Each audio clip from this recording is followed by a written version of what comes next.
सभी को नमस्कार। इस वीडियो में हम बात करेंगे गीता के छठे अध्याय की।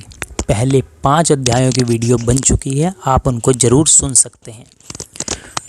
श्री कृष्ण ने कहा, जो पुरुष अपने कर्मफल के प्रति अनासक्त है और जो अपने कर्तव्य का पालन करता है वही सन्यासी और असली योगी है।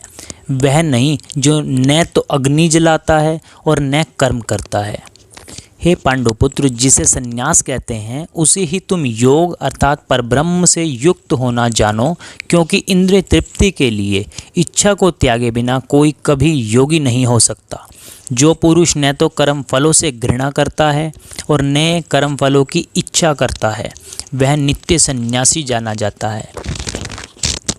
हे महाबाहो अर्जुन, ऐसा मनुष्य समस्त द्वंद्वों से रहित होकर भवबंधन को पार कर पूर्णतया मुक्त हो जाता है। जब कोई पुरुष समस्त भौतिक इच्छाओं का त्याग करके न तो इंद्रिय तृप्ति के लिए कार्य करता है और न सकाम कर्मों में प्रवृत्त होता है तो वह योगारूढ़ कहलाता है।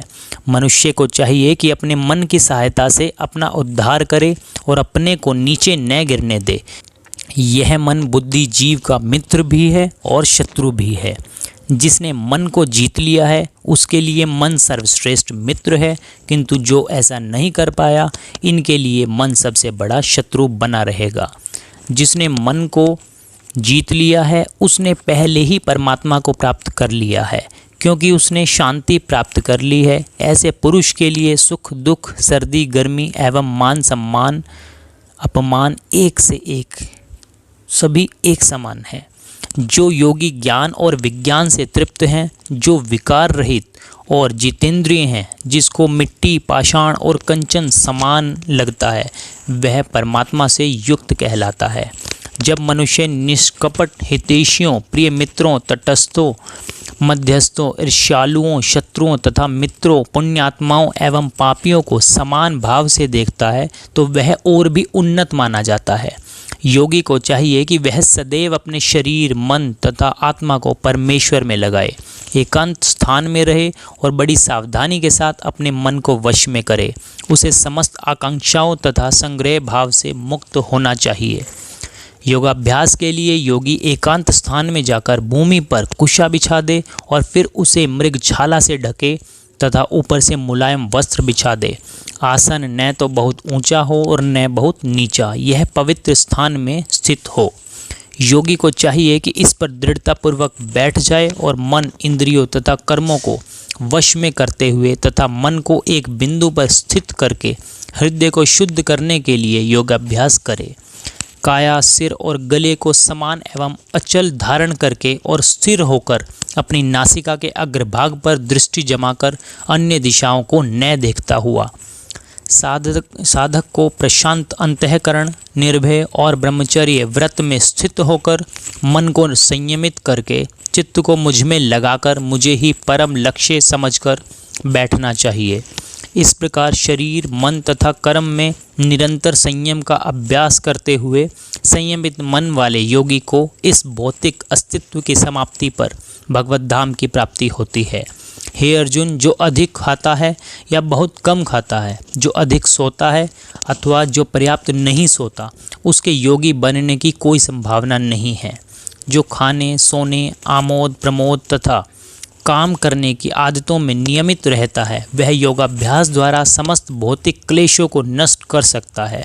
जब योगी योगाभ्यास द्वारा अपने मानसिक कार्यकलापों को वश में कर लेता है और अध्यात्म में स्थित हो जाता है अर्थात समस्त भौतिक इच्छाओं से रहित हो जाता है, तब वह योग में सुस्थिर कहा जाता है।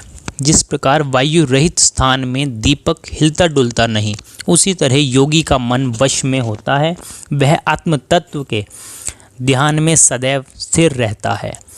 योग का सेवन करने से जिस अवस्था में निरुद्ध चित्त उपराम हो जाता है तथा जिस अवस्था में स्वयं अपने आप को देखता हुआ अपने आप में संतुष्ट हो जाता है, जो सुख आत्यंतिक, अतीन्द्रिय और बुद्धिग्राह्य है।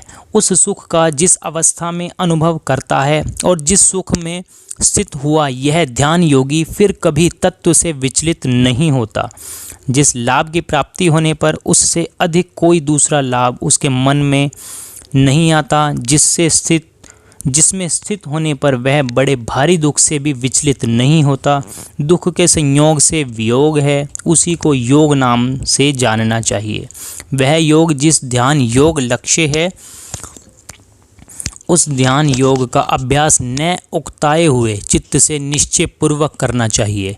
मनुष्य को चाहिए कि संकल्प तथा श्रद्धा के साथ योगाभ्यास में लगे और पथ से विचलित न हो। उसे चाहिए कि मनोधर्म से उत्पन्न समस्त इच्छाओं को निरपवाद रूप से त्याग दे और इस प्रकार मन के द्वारा सभी ओर से इंद्रियों को वश में करे। धीरे धीरे क्रमशः पूर्ण विश्वासपूर्वक बुद्धि के द्वारा समाधि में स्थित होना चाहिए और इस प्रकार मन को आत्मा में ही स्थित करना चाहिए तथा अन्य कुछ भी नहीं सोचना चाहिए।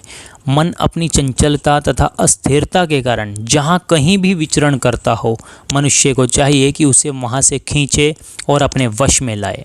जिस योगी का मन मुझ में स्थिर रहता है वह निश्चय ही दिव्य सुख की सर्वोच्च सिद्धि प्राप्त करता है। वह रजोगुण से परे हो जाता है। वह परमात्मा के साथ अपनी गुणात्मक एकता को समझता है और इस प्रकार अपने समस्त विगत कर्मों के फल से निवृत्त हो जाता है। इस प्रकार योगाभ्यास में निरंतर लगा रहकर आत्मसंयमी योगी समस्त भौतिक कल्मश से मुक्त हो जाता है और भगवान की दिव्य प्रेमा भक्ति में परम सुख प्राप्त करता है। योग युक्त अंतःकरण वाला और सर्वत्र समदर्शी योगी आत्मा को सब भूतों में और भूत मात्र को आत्मा में देखता है। जो मुझे सर्वत्र देखता है और सब कुछ मुझ में देखता है, उसके लिए न तो मैं कभी अदृश्य होता हूँ और न वह मेरे लिए कभी अदृश्य होता है। जो योगी मुझे तथा परमात्मा को अभिन्न जानते हुए परमात्मा की भक्ति पूर्वक सेवा करता है, वह हर प्रकार से मुझ में सदैव स्थित रहता है। हे अर्जुन, वह पूर्ण योगी है जो अपनी तुलना से समस्त प्राणियों की उनके सुखों तथा दुखों में वास्तविक समानता का दर्शन करता है। अर्जुन ने कहा, हे मधुसूदन, आपने जिस योग पद्धति का संक्षेप में वर्णन किया है वह मेरे लिए अव्यावहारिक है तथा असहनीय है, क्योंकि मन चंचल तथा अस्थिर है।